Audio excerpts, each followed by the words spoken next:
ஆண்டவராகிய இயேசு கிறிஸ்துவின் எண்ணற்ற நாமத்தில் இதை பார்த்து கொண்டிருக்கிற அன்பு நேயர்கள், பெரியோர்கள், விசுவாசிகள், அன்பு பிள்ளைகள், சகோதரிகள் யாவரையும் இயேசு கிறிஸ்துவின் நாமத்தில் வாழ்த்துகிறோம். கர்த்தர் உங்களை ஆசீர்வதித்து காப்பாராக. ஆமேன், ஆமேன். நம்ம அதிலே அருமையான brother Manoj, CO of big hospital, அதில் வந்திருக்கிறார்.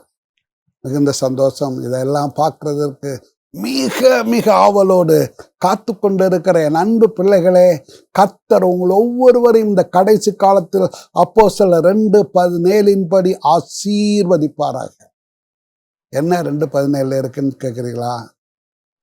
என்ன பிரதர்? கடைசி நாட்களில் மாம்சமான யாவரின் மேலும் என் ஆவியை ஊற்றுவேன். அதில் குறிப்பிட்டு உங்கள் வாலிபர்கள் தரிசனம் அடைவார்கள், மூப்பர்கள் சொப்பனம் அடைவார்கள். மூப்பர்கள்னா வயசானவங்க தானே? மூப்பர்கள் வயசானவங்க மத்தியான நேரங்களில் அப்படியே சொக்கும். அப்போ என்ன கிடைக்கும்? சொப்பனம் கிடைக்கும். இல்லை, சில சமயத்தில் சபையில் கூட நீங்கள் பார்த்துருக்கலாம். எங்கள் சபையில் நான் பிரசங்கம் பண்ணிட்டு இருப்பேன். கொஞ்சம் வயசு முதிர்ந்தவங்க ரொம்ப சோர்வாக இருப்பாங்க. அப்போ அந்த நேரத்தில் அப்படியே சொக்கும். அப்போ நினச்சிக்கிற சொப்பனம் பார்க்குறாங்க போட்டுருக்கு. ஏன்னா அது ப்ராமிஸ் ஆஃப் த லார்ட் அல்ல, கர்த்தருடைய வாக்கு தத்தத்தின் படி வாலிபர்களாகிய நீங்கள், வாலிபர்கள்லாம் ஒருவேளை நீங்கள் நினைக்கலாம் நமக்கு வயசாகி போச்சே, 70 வயசாச்சு, 80 வயசு. ஒன்னோ யூஆர் ஆல் யங் அல்ல. 20 வயசுல சோம்பேறித்தனமாக இருக்கிறவங்க வயசானவங்க, 80 வயசுல ஆக்டிவாக இருக்கிறவங்க, காலை மாதிரி இருக்கிறவங்க வாலிபர்கள். அப்படித்தான் நான் நினைக்கிறேன். என்ன brother? Praise God, praise God, hallelujah. இன்னைக்கு ஒரு மிக முக்கியமான ஒரு தொடர். சமீபத்தில் தேவன் எனக்கு காட்டின ஒரு தரிசனம். ஒரு மாலை வேளையில் பிரதர், ஒரு நல்ல ஒரு 6 அல்லது 6:30 இருக்கும். ஒரு சகோதரனுக்காக நான் ஜெபிக்க வேண்டியிருந்தது. அப்போ ஜெபிக்கும் போது தேவன் எனக்கு ஒரு அழகான ஒரு தரிசனத்தை எனக்கு காட்டினார். அந்த தரிசனத்தை பார்க்கும்போது அதை நான் சற்று தியானித்தேன். தியானிக்கும் பொழுது ஒரு ஆச்சரியமான விளைவுகள் வேதத்திலிருந்து தேவன் என்னோடு கூட பேசினார். என்னன்னா, அந்த சகோதரனுக்காக ஜெபித்த பொழுது ஆவிக்குரிய மண்டலம் திறக்கப்பட்டது. ஆவிக்குரிய மண்டலம் திறக்கப்பட்ட பொழுது அநேக வாலிபர்கள், இன்னும் பலவிதமான சாத்தானுடைய சபையார், இவங்களெல்லாம் அந்த உடன்படிக்கை பண்ணுகிறத பார்த்தேன். அப்போ இது எனக்கு மிகுந்த ஆச்சரியமாக இருந்தது. என்ன இவங்க உடன்படிக்கை பண்ணுறாங்களே, ஏன் உடன்படிக்கை பண்ணுறாங்க அப்படின்னா, கிராஜுவலாக அவங்க என்ன செஞ்சுருக்காங்க, சாத்தானோடு கூட அவர்கள் பழகி இருக்காங்க. யோபுல சொல்லியிருக்கு, விடியற்காலமும் அவர்களுக்கு மரண இருள் போல் இருக்கிறது, அப்படிப்பட்டவன் மரண இருளின் பயங்கரத்தோட பழகி இருக்கிறான். இப்படிப்பட்டவங்க அங்கே உடன்படிக்கை பண்ணுறத நான் பார்த்தேன். இப்போ நானும் நீங்களும் உடன்படிக்கை பண்ணுறோன்னு வைங்களேன், குட் கவனன்ட்டாக இருக்கலாம். நான் இன்னொரு தவறான ஒருவரோட உடன்படிக்கை பண்ணுறேன்னு வைங்களேன், அது ஒரு தவறான உடன்படிக்கை. அது பிசாசுக்கும் அவங்களுக்கும் ஏற்படுற உடன்படிக்கை. அப்போ அப்படின்போது அந்த பிசாசு கேப்சர் பண்ணிக்கிறான், சாத்தான் கேப்சர் பண்ணிக்கிறான். தாவீதுக்கும் யோனத்தானுக்கு இடையில ஒரு கவனன்ட் இருந்தது. அந்த கவனன்ட்டை தேவன் அக்செப்ட் பண்ணிட்டார். ஆபிரகாம் உடன்படிக்கை பண்ணுறாரு, ஈசாக்கு உடன்படிக்கை பண்ணுறாரு, யாக்கோபு உடன்படிக்கை பண்ணுறாரு, தாவீது உடன்படிக்கை பண்ணுறாரு. புதிய ஏற்பாட்டில் ஆண்டவராக இயேசு கிறிஸ்துவுடைய புதிய உடன்படிக்கை நமக்கு உண்டாகுது. என்ன பிரதர், நீங்கள் எப்படி நினைக்கிறீங்க? ஆமாங்க, ஆண்டவர் நம்மளோட உடன்படிக்கை பண்றாரு. அதே மாதிரி சாத்தானும் உடன்படிக்கை பண்றான் அப்படின்றது எனக்கு ரொம்ப புதுசா இருக்குங்கய்யா. இப்ப தவறான ஒரு இல்லீகல் கான்டாக்ட்ல 2 பேர் உடன்படிக்கப்பட்டாங்கன்னு வச்சுக்கிறேன். ஒரு ஆணும் பெண்ணும் உடன்படிக்கை பண்றாங்க. அந்த உடன்படிக்கை சாத்தானோட பண்ற உடன்படிக்கை தான். அதுக்கு மத்தியஸ்தலா இருக்கிறது யாரு? உடன்படிக்கையில மத்தியஸ்தர் இருப்பார்ல. நம்ம உடன்படிக்கையின் மத்தியஸ்தர் ஆண்டவராக இயேசு கிறிஸ்து. அதே மாதிரி உடன்படிக்கைக்கு மத்தியஸ்தர் ஒருவர் வேணும்ல. அப்ப மத்தியஸ்தர் யாது? தவறான ஒரு உடன்படிக்கைக்கு மத்தியஸ்தர் சாத்தான் தான். அப்ப சாத்தான் அந்த புக்கை கொண்டுகிட்டு நேரா ஆண்டவர்கிட்ட போறதை பார்க்குறேன். ஆண்டவருக்கு முன்னாடி போய் நிற்கிறான். Lord, you are a righteous god, நீர் வந்து நீதியுள்ள தேவன், இந்த மாதிரி உடன்படிக்கை பண்ணியிருக்கான், இவனை என்கிட்ட கொடுங்க அப்படின்னு. தேவன் வந்து நீதியின் தேவன், இரக்கத்தின் தேவனாக இருந்தாலும் நீதியின் தேவன். அப்போ நீதியின் தேவன் என்ன செய்துடுறாரு, ஓகே அப்படின்னு ஹேண்ட் ஓவர் பண்ணிடுறாரு. ஹேண்ட் ஓவர் பண்ண பின்னாடி நடந்தது என்ன அப்படின்னா, அவன் கொண்டு போய் அந்த குறிப்பிட்ட நபர்களை சிறைச்சாலையில் போட்டுறான். சிறையிருப்பில் போடவும், இதுக்கு ஆவிக்குரிய சிறையிருப்பு அப்படின்னு ஆண்டவர் சொன்னார். ஆவிக்குரிய சிறையிருப்பா அப்படின்னு கேட்கும்போது நான் ஆச்சரியப்பட்டேன். அடுத்து கீழே பார்க்கும்போது ஒரு குரூப்பு அவங்களுக்காக ஜெபம் பண்ணிக்கிட்டு இருக்கு. அப்போ ஜெபம் பண்ணிக்கிட்டு இருக்கும்போது நடக்கிற காரியம் என்னன்னா, அந்த ஜெபத்தின் நிமித்தமாக அவங்களுக்கு ஆவிக்குரிய சிறையிருப்பில் வந்து ஜாமீனில் வெளியே வரப்படுது. ஜாமீனில் வெளிவரப்பட்ட பின்னாடி அந்த குறிப்பிட்ட நபர் அவர் வந்து என்ன செய்ய வேண்டியா இருக்கு, ஒரு ஆவிக்குரிய ஒரு உத்தரவாதம் பண்ணக்கூடிய ஒருவர் இடத்துல போய் அவர் சைன் பண்ண வேண்டியா இருக்கு.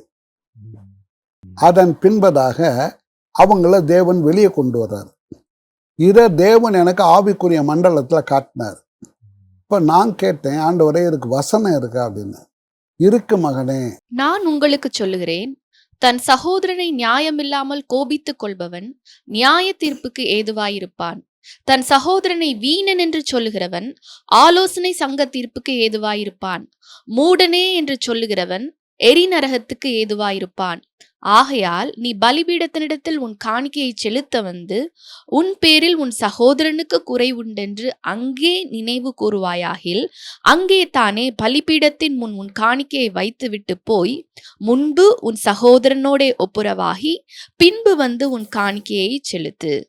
எதிராளி உன்னை நியாயாதிபதியினிடத்தில் ஒப்புக்கொடாமலும் நியாயாதிபதி உன்னை சேவகனிடத்தில் ஒப்புக்கொடாமலும் நீ சிறைச்சாலையில் வைக்கப்படாமலும் இருக்கும்படியாக நீ உன் எதிராளியோடு வழியில் இருக்கும் போதே சீக்கிரமாய் அவனுடைய நல்மனம் பொருந்தாவிட்டால் நீ ஒரு காசும் குறைவின்றி கொடுத்து தீர்க்கும் மட்டும் அவ்விடத்திலிருந்து புறப்பட மாட்டாய் என்று மெய்யாகவே உனக்கு சொல்லுகிறேன். இப்போ இதை நம்ம படிக்கும்போது சாதாரணமாக படிச்சுட்டு போயிடுறோம். அப்போ இதில் இருந்து பார்க்கும்போது ஹெவனில் 3 கோர்ட்டை பார்க்குறோம். ஒன்று ஜட்மெண்ட் கோர்ட்டு, அதே மாதிரி கவுன்சில் கோர்ட், இப்படி பலவிதமான சங்கங்கள் பரலோகத்தில் இருக்கு. ஆவிக்குரிய மண்டலத்துல ஏறுகிறதுன்ற அனுபவம் சொன்னீங்கல்லையா? ஆமாம். அது எப்படி ப்ராக்டிக்கலி நம்ம அதை நமக்கு நம்ம வாழ்க்கையில் அனுபவமா நாம பெற்றுக்கொள்ளுகிறதுங்க? நம்முடைய ஆவி எந்த அளவுக்கு பலமுள்ளதாக இருக்கோ அந்த அளவுக்கு தான் நம்ம சரீரத்தை விட்டுட்டு அந்த ஆவி வெளியில் புறப்பட்டு செல்லும். இதே நம் பண்ணுற இதே காரியத்தை மற்ற மதத்தினரும் செய்கிறாங்க. அதை பற்றி நமக்கு எப்படி என்ன ஏதுங்கிறது விவரிக்க தேவையில்லை. நம்ம ஆவிக்குரிய கிறிஸ்தவ சந்ததி இந்த கடைசி நாட்களில் இதை தெரிஞ்சுக்கணும்.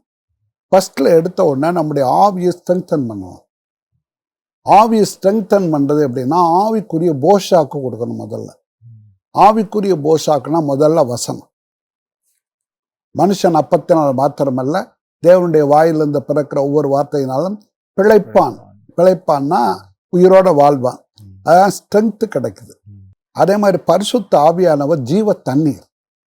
செகண்டு, ஒருத்தர்கிட்ட இருந்து தெரிஞ்சுக்கிறாம நீங்கள் அதை பெற்றுக்கிற முடியாது. படித்தவங்களுக்கு வந்து சொல்லிக் கொடுக்கத்தான் முடியும்.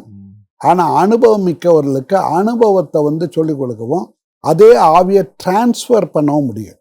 இதுதான் இம்பார்ட்டேஷன் சொல்றாங்களா? இம்பார்ட்டேஷன் கிஃப்ட்ஸ் இம்பார்ட்டேஷன் வேற, சரிங்க. எக்ஸ்பீரியன்ஸ் இம்பார்ட்டேஷன் வேற, ரெவலேஷன் இம்பார்ட்டன்ஸ் வேற, இப்படி பலவிதமான இம்பார்ட்டேஷன் இருக்கு.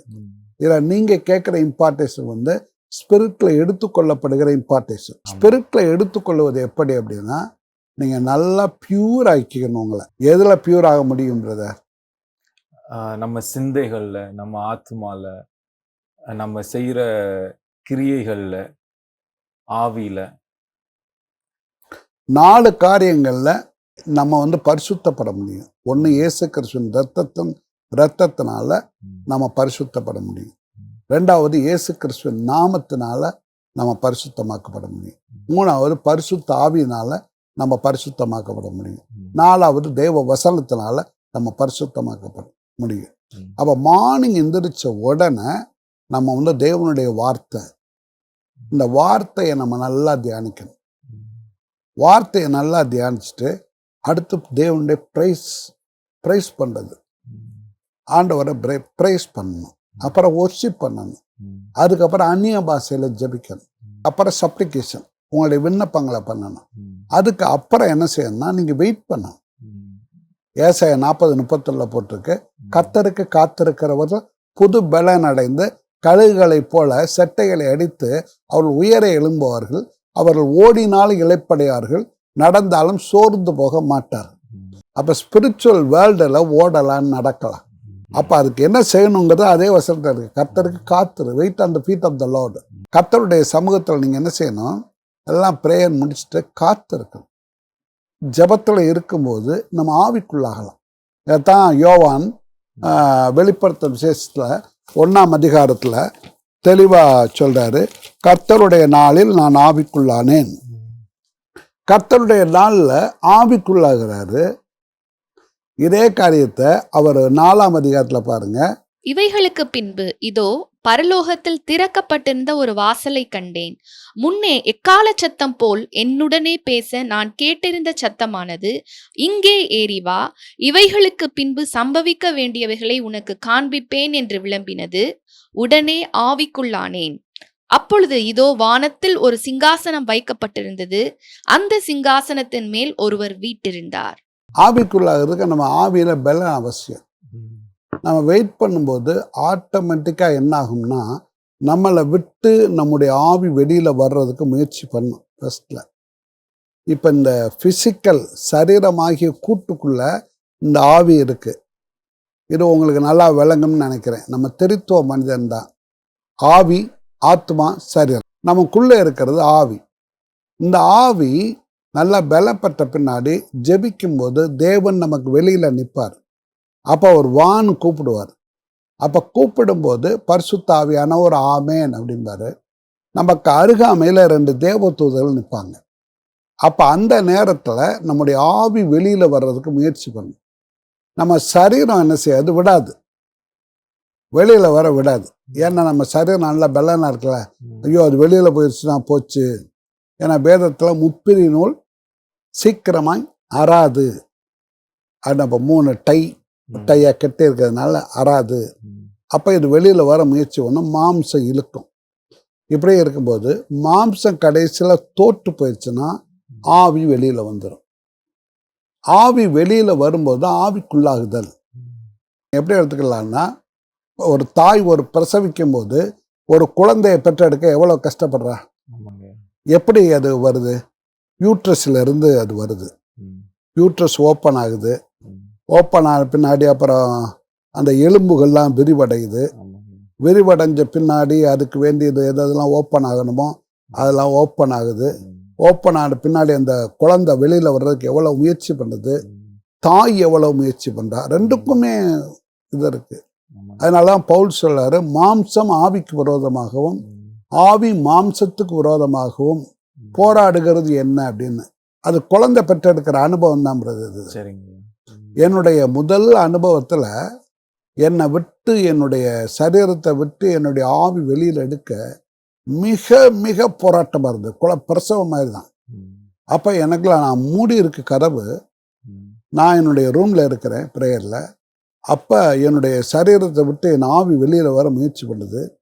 அது அந்த பிரசவம் பண்ணுற தாய்க்கு எவ்வளவு வேதனை இருக்குமோ அந்த வேதனை என்னுடைய சரீரத்தில் உண்டாகுது. பயந்து நடுங்கிறேன். ஐயோ, இப்போ நம்ம மரணம் அடைய போகிறோமே, நான் மரணம் அடைய போகிறோமே, இவன் நம்ம என்ன செய்வோம் அப்படின்னு யாருமே இல்லையே, திறக்கிறதுக்கு யாரும் இல்லையே, எந்திரிச்சு போய் திறந்தா தேவையில்லைன்னா என்னால் எந்திரிக்க முடியலை. மைண்டு யோசிக்குது, ஆனால் பாடியில் அந்த எந்திரிக்கக்கூடிய பலன் இல்லை. ஆவியோ வெளியில் வர முயற்சிக்குது, ஒரு குழந்தை வர முயற்சிக்கிற மாதிரி. அப்போ என்னுடைய சரீரம் போராடிக்கிட்டு இருக்கு, என்னுடைய ஆவி வெளியில் வர பார்க்குது. அப்போ கொஞ்சம் வெளியில் வருது, உடனே சரீரம் பிடிச்சி உள்ளே இழுத்துறது. இந்த குழந்தை வெளியில் வர விரும்பும்போது இந்த தாயினுடைய உள்ள எப்படி பாடுபடுதோ அதே மாதிரி. அதனால டக்குன்னு ஒரு சத்தம், அந்த சத்தம் கேட்கவும் அப்பா தப்பிச்சடா அப்படின்னு நான் நினச்சேன். நம்ம எந்திரிச்சிட்டோம் நல்ல விதமாக, இந்த சரீரத்தில் எந்திரிச்சிட்டேன் அப்படின்னு நான் நினச்சேன். அப்போ எந்திரிச்சு நின்ட்டேன். எந்திரிச்சு நின்ற உடனே நான் ஃப்ரீ ஆகிட்டேன். அப்பா தப்பிச்சிட்டோம் அப்படின்னு நினைக்கும் போது திரும்பி பார்க்குறேன், என்னுடைய பாடி கிடக்கு. அப்பத்தான் நினச்சேன், ஆஹா நம்ம சரீரத்தில் இல்லை, நம்ம ஆவியில் இருக்கிறோம் அப்படின்னு. இதுதான் அனுபவம். எல்லா பரிசுத்தவான்களுடைய அனுபவமும் இப்படி தான் இருக்கும். அதாவது சரீரத்தை விட்டு வெளியில் வந்தால் தான் அது ஆவிக்குரிய மண்டலத்தில் பிரவேசிக்க முடியும். இந்த பிரவேசிக்கிறதுல 3 வகை உண்டு. ஒன்று ஆவிக்குரிய ரீதியில் ஆவி பிரவேசிக்கும், அப்படி இல்லைன்னா 2வது ஆத்மா பிரவேசிக்கும், 3வது சரீரத்தோடு பிரவேசித்தல் அப்படின்னு 3 காரியம் இருக்குது. அதை நம்ம படிப்படியாக பார்ப்போம். எல்லாத்தையும் ஒன்றா பார்க்கும்போது உங்களுக்கு கன்ஃபியூஸ் ஆகிரும். இப்போ நம்ம தரிசனத்தை மாத்திரம்தான் நம்ம பார்க்குறோம். நம்முடைய வாலிபர்கள் தரிசனம் அடைவார்கள். இதுதான். அப்போ தரிசனம் அடையும் போது இந்த காரியத்தை நான் பார்த்தேன். அப்போ இந்த காரியத்தை பார்த்த பின்னாடி இந்த வசனம் எனக்கு ஆண்டவர் காட்டினார். ஆண்டவர்கிட்ட நான் கேட்டேன், ஆண்டவரே இது என்ன அப்படின்னு கேட்கும்போது, இதை ஆண்டவர் இது வசனத்தில் இருக்குது, இது மாத்திரம் இல்லை அநேக வசனங்கள் இதுக்கு உண்டு அப்படின்னு காட்டினார். இது எப்படி உங்களுக்கு இந்த அனுபவம் எப்படி இருக்குது? இப்போ நான் சொல்கிற அனுபவத்தை கேட்கும்போது எனக்கு இது ரொம்ப புதுசாக இருக்குங்க ஐயா. இந்த கவனன்ட் மேக்கிங், அப்புறம் உன்னதத்தில் ஏறி போகிற அனுபவம். இப்போ எனக்கு நீங்கள் இது இவ்வளோத்தையும் விளக்குனதுக்கு அப்புறமா அது எப்படி சாத்தியக்கூறு ஆகும், எப்படி அது ப்ராக்டிக்கலி இப்போ நீங்கள் பார்த்துருப்பீங்கன்றது என்னால் கற்பனை பண்ணி பார்க்க முடியுதுங்க ஐயா. அப்புறம் சிறைச்சாலையின் அனுபவம், வெளியில் வர்ற அனுபவம், சைன் பண்ணுற அனுபவம், உத்தரவாதம் பண்ணுற அனுபவம் உலகத்தில் இருக்கு. இப்போ இது எப்போ எனக்கு தோணுச்சு அப்படின்னா, நான் ஜெபம் பண்ணும்போது தோணுச்சு. ஜெபம் பண்ணும்போது தான் என்னுடைய ஆத்மா கண்ணு, ஆவிக்குரிய கண்ணு திறக்கப்பட்டுச்சு. ஸோ ப்ரேயர், நான் கண்ட தரிசனம் அப்படின்னா சும்மா இருக்கும்போது தரிசனம் வராது, இப்போ ஜெபிக்கும்போது தரிசனம் வரும்.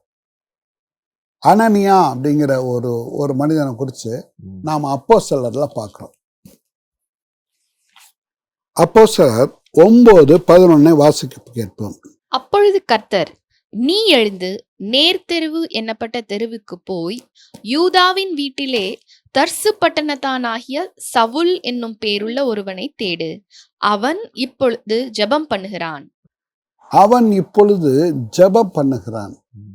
உங்களுக்கு தரிசனம் வேணும்னா, ஆவிக்குரிய வெளிப்பாடுகள் வேணும்னா ஜெபம் பண்ணணும். நீங்கள் எதுக்காக ஜெபம் பண்ணுறீங்களோ அந்த காரியத்தை கர்த்தர் நிறைவேற்றுவார். இப்போ நான் பிரசங்கிக்க போகிறேன். இப்போ நான் சால்வேஷன், ரட்சிப்பை குறித்து நான் பிரசங்கம் பண்ண போகிறேன் அப்படின்னா, ரட்சிப்பின் தேவன் அங்கே வருவார், அநேகரை ரட்சிப்பார். இப்போ சுகமளிக்கும் கூட்டம் அப்படின்ட்டு நான் போனேன்னா, சுகமளிப்பதை குறித்து நான் பிரசங்கம் பண்ணும்போது சுகமளிக்கும் தேவன் அங்கே நிற்பார், அநேகருக்கு சுகம் கொடுப்பார். இப்போ நம்ம இங்கே நான் கண்ட தரிசனம், அப்போ நம்ம பார்க்குற தரிசனம், நம்ம பார்க்குற தரிசனம் சொல்லிட்டு போகிறதுக்கு இல்லை, இவங்களும் அதே தரிசனத்தை, தேவன் காட்ட தரிசனத்தை நீங்களும் பெற்றுக்கணும். அதுக்காகத்தான் நாங்கள் இதை எடுக்கிறோம். இது கடைசி கால தொடர். கடைசி நாட்களில் மாம்சமான யாவரின் மேலும் தன் ஆவி ஊற்றுவார். எதுக்காக? தீர்க்க தரிசனம் சொல்லும்படி, தரிசனங்களை பார்க்கும்படி, சொப்பனங்களை பார்க்கும்படி தேவன் இந்த அபிஷேகத்தை ஊற்றுவார். இந்த அபிஷேகத்தை வாங்கிட்டு சும்மா வீட்டில் உட்காந்து அந்நிய பாஷை பேசிட்டு இருக்கிறது இல்லை. இந்த அபிஷேகத்தினால அநேகர் பிரயோஜனப்படணும். அதுக்காகத்தான் தேவன் ஊற்றார். ஸோ இதை பார்க்கிற நீங்கள் ஒவ்வொருவரும் இந்த அபிஷேகத்தை பெற்று, இந்த தரிசனத்தை பெற்று, நீங்கள் ஒவ்வொருவரும் தேவனுடைய தீர்க்க தரிசிகளாய் மாற வேண்டும், தேவனுக்காக ஊழியம் செய்ய வேண்டும். அப்படிங்கிறதுக்காகத்தான் இந்த தொடரில் எடுத்திருக்கிறோம். நான் கண்ட தரிசனம் மாத்திரமல்ல, நீங்களும் தரிசனம் பார்க்க போகிறீர்கள். கர்த்தர் இதே தரிசனங்களை உங்களுக்கும் கொடுப்பாராக. நாங்கள் உங்களுக்காக ஜெபிக்கட்டுமா? முதலாவது, நீங்கள் உங்களை பரிசுத்தப்படுத்திக் கொள்ளுங்கள்.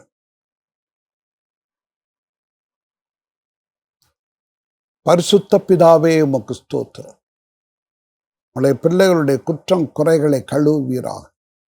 தேவனே உமக்கு நன்றி செலுத்துகிறோம் அப்பா. தேவாவியானவர் உம்முடைய பிள்ளைகளின் மேல் இப்பொழுது அசைவாடும்.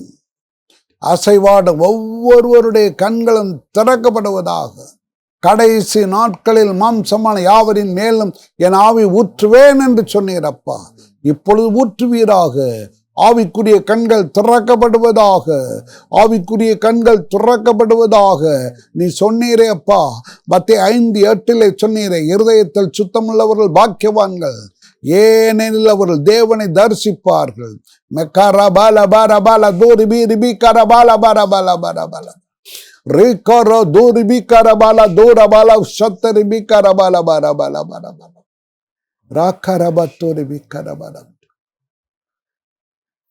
தேவன் சொல்லுகிறார், ஒரு சில தரிசனங்களுக்காக ஜெபிக்கிறீர்கள். ஒரு சில தரிசனங்களுக்காக ஜெபிக்கிறீர்கள். ஆவலோடு இப்பொழுது ஜெபித்துக் கொண்டிருக்கிறீர்கள். ஆனால் தேவன் சொல்லுகிறார், என் அன்பு மகனே, என் அன்பு மகளே, உனக்குள் அன்பில்லையே, ஆவிக்குரிய அன்பில்லையே. அன்பில்லாதவன் தேவனை அறியானே. நான் மனுஷர் பாஷைகளை பேசினால், தூதர் பாஷைகளை பேசினால், அன்பு எனக்கு இராவிட்டால் ஓசையிடுகிற கைத்தாளம் போலும் ஒலிக்கும் வெண்கலம் போலும் இருப்பேனே. லாபாரா காலாபாரா பாலா தோரி பிகாரா பாலா தோராபா. மற்றவர்கள் மேல் அன்போடு கூட, யார் யார் மேலெல்லாம் யார் யார் உங்களுக்கு குற்றம் செய்தார்களோ அவர்களை இப்பொழுது மன்னித்து விடுங்கள். மன்னியுங்கள், மன்னியுங்கள். The blood of Jesus Christ will cleanse all your sins and iniquities. உங்களுடைய பாவங்கள் சிவேரென்று இருந்தாலும் அவைகளை உறைந்த பனி போல நான் வெண்மையாக்குவேன். மேரா கோரோ சத்தே ரிபிகார பால பார பால தோ ரிபி ரிபிகார பால தோர பால பார. தகப்பனே, தகப்பனே, தகப்பனே, தகப்பனே, உடைய இரத்தத்தினாலே கழுவும். உடைய பிள்ளைகளை தூய்மையாக்கும்.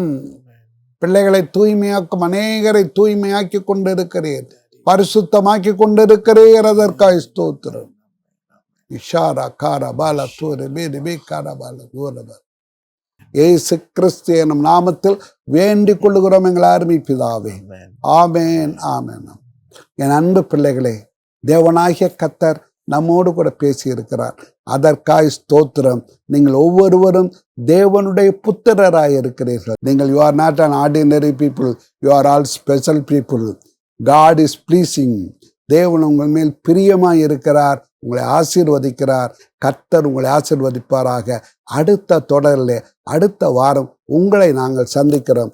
அதுவரை உங்களிடத்திலிருந்து நாங்கள் விடைபெற்றுக் கொள்ளுகிறோம். கர்த்தர் உங்களை ஆசீர்வதிப்பாராக. ஆமேன், ஆமேன்.